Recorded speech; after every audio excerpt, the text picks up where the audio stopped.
Umabot na sa 303,537 na mga pamilya ang natukoy na apektado sa pananalasa na magkakasunod na bagyong Nando, Mirasol, Opong at Habagat dito sa Pilipinas.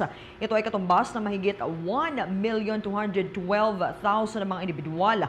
Ang naturang datos ay sa harap na rin ng nagbabantang bagyong Opong na inaasahang dadaan sa Southern Luzon at Visayas. Ang mga apektado ay mula sa 2,472 na mga barangay mula sa mga rehiyon ng Ilocos, Cagayan Valley, Central Luzon, Calabarzon, Cordilleras, Western Visayas, Zamboanga Peninsula, National Capital Region, Mimaropa Region at Bicol Region.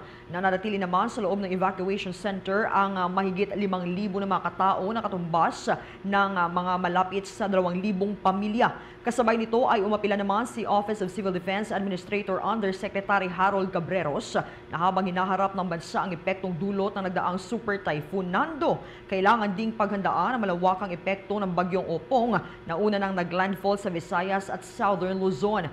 Pinaalahanan ng opisyal ang publiko na makinig at tumugon sa paabiso at babala ng mga lokal na pamahalaan at mga local disaster and risk reduction agencies upang maiwasan ang malawakang pinsala sa buhay at ari-arian. For the most trusted source of news and information, visit our website at www.bomboradio.com. Follow us on Bombo Radio mobile app, Facebook, YouTube, TikTok, and X, formerly Twitter.